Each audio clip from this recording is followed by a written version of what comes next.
BUS 270, Introduction to Project Management. Welcome back to week 8. It is going by so fast. Let me just tell you. Today is the 24th of February. We only have a couple more weeks left of the term.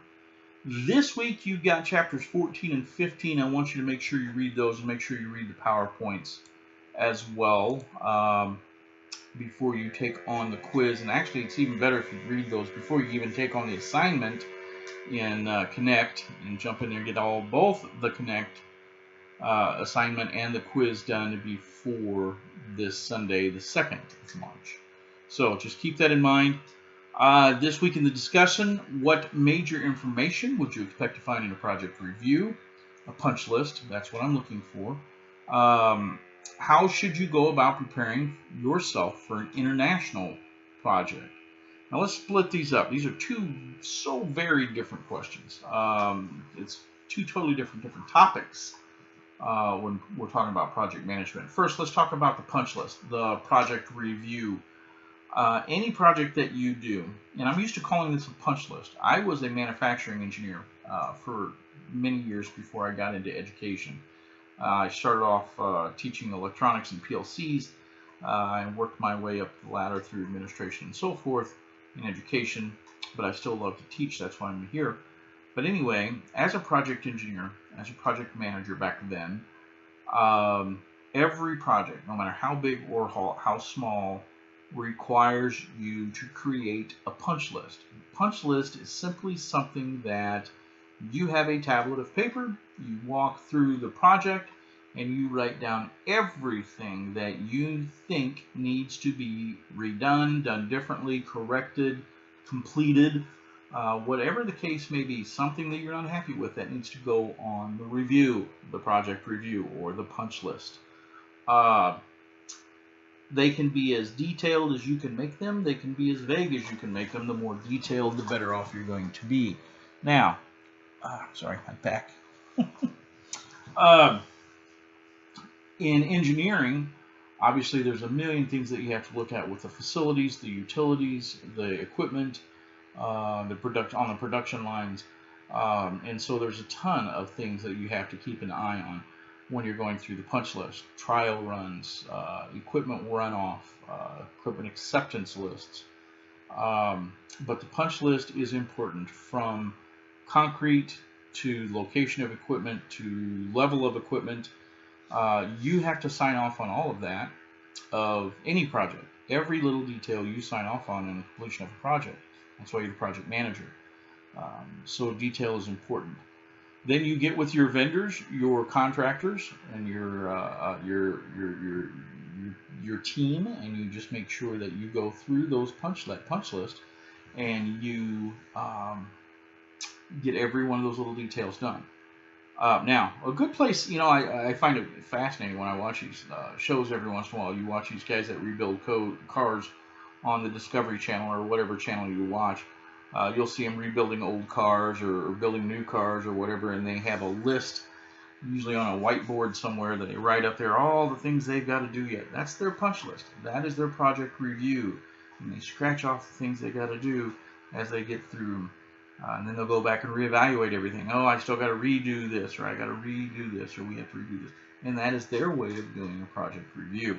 There's actually software out there that lets you do project reviews as well.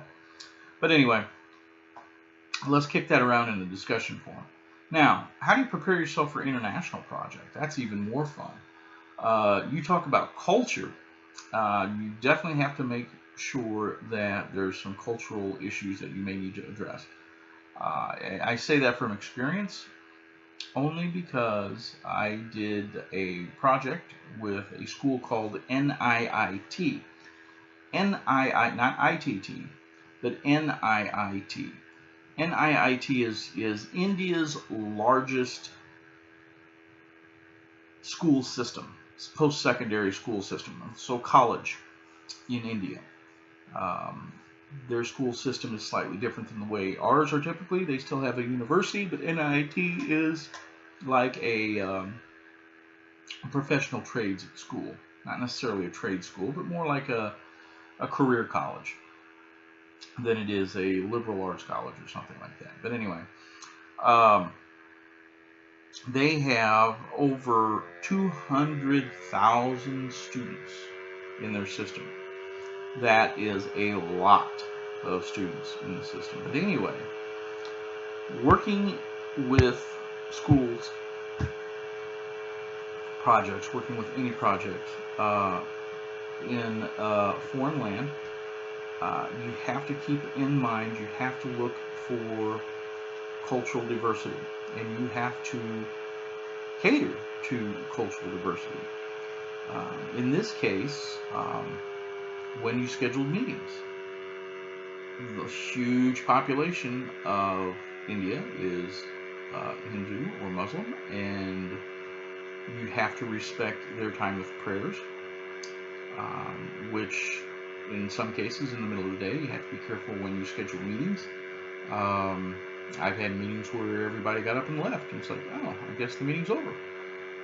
But it was time for prayer. And so it's very interesting, some of the cultural differences that we have. It's very important, and it's very important that you keep an eye on it. You keep an understanding that there are different ways of doing things. I know in Europe, if you've ever been over to, let's say, Amsterdam or France, I've been to the Netherlands a few times, Amsterdam. I know that in the afternoons, people disappear. It's odd, but actually in the mornings, it's hard to find some place to just go in and find a couple croissants for breakfast. Nobody's at work yet. Nobody's there yet. And then in the afternoons, it's kind of the same thing. It's like, where in the hell did everybody go?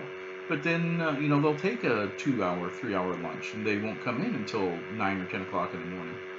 And then have a 2 or 3. And this at shops, at stores.